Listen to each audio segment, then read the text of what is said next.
Us woodworkers like hoarding wood, and I'm no exception. So I've been saving this wood for at least 5 years.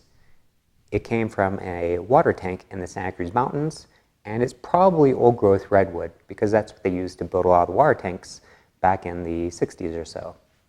So I wanted to build a shelf for an aquaponics or hydroponics system, and this is the process of doing it. I tried to do it as cheaply as I could, but I'm going to just focus on the build of the shelf because I'm not sure if I really like my setup yet.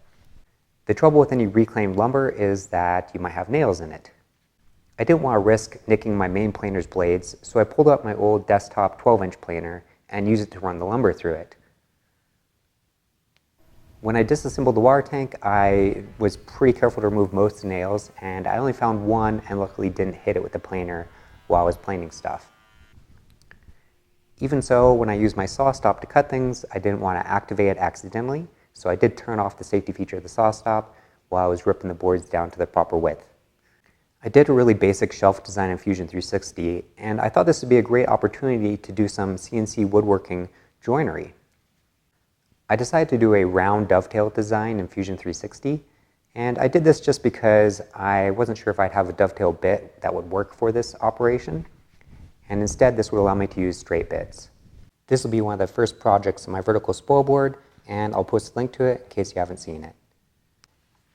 Now this is a 4-foot piece of wood, and this is pretty much the max I can get away with mounting vertically under my machine.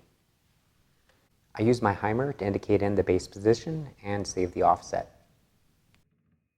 I cut the pins vertically, and I went with some fairly conservative speeds. I am more concerned about getting accuracy and precision and having clean cuts than I am with doing it really quickly. Now for repeatability, I simply decided to have the piece of wood just hit the bottom of my floor, and that way I could get the same relative position again and again, and it would be as accurate as my table saw cuts were, which is probably accurate enough for me. One of the things that you'll notice is that I clamped on some small sacrificial pieces of wood to the front and the back in order to avoid any chip out, and this worked pretty well. The rounded off tails allow me to cut them on the horizontal table. Like usual, I used my low profile 3D printed toe clamps to hold the workpiece down. I didn't have to touch the origin off because I've saved this offset and used it a lot of times. I did find I could reduce chip out a little bit if I put some blue tape on the end grain a little bit. My bit wasn't cutting quite all the way through, and I didn't want to readjust anything, so I decided to raise the workpiece up by about 2 pieces of tape thickness to allow it to cut all the way through.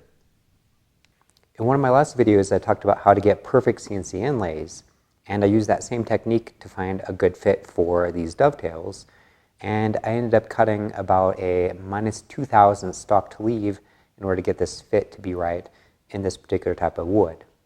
I also decided to make the pins not be a full depth because it gave it a better inside corner when I fit them together. My first glue up was kind of a mess. I don't have enough pipe clamps to do a large glue up like this, and in hindsight I should have gotten a couple more. Instead, I kind of jimmied together 2 other parallel clamps to get it to clamp a bit, and eventually this did work. It just wasn't great. The second time I did it, it turned out a lot better.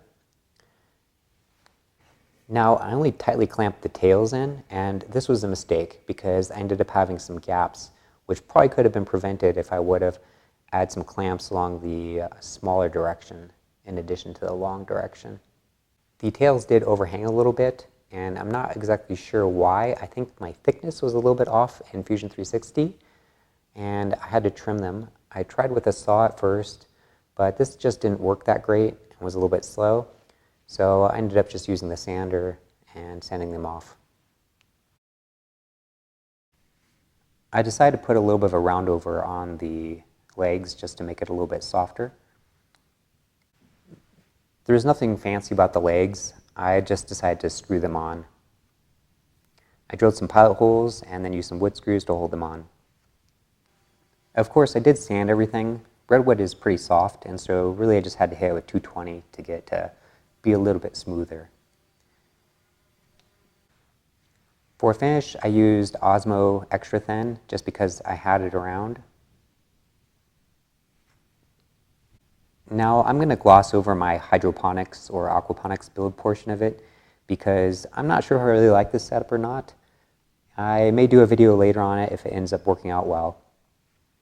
But one of the things I realized is that I needed some more horizontal shelf space, so I decided to add a few more horizontal pieces. I didn't want to do any fancy joinery, so I decided to just use pocket hole screws because they're simple and quick. One of the disadvantages is that I already put some finish on the main piece, and I wasn't sure if the glue would stick too well, but I sanded it off as best I could. Probably doesn't matter too much because this doesn't have to support a lot of strength, not like I'm going to be standing on it. Alright, so now here's the finished shelf. I'm pretty happy with how it looks. The water tank Redwood has this beautiful dark staining that it gets, and it just really looks amazing. One of the things you can see are the slight gaps in the joinery. If this was some fine furniture, it just wouldn't fly in my book and I'd have to do it again. And eventually, if I actually get some vegetables growing, I'll show you my completed hydroponics, aquaponics setup. And that's it for now. Thanks for watching, guys. Bye.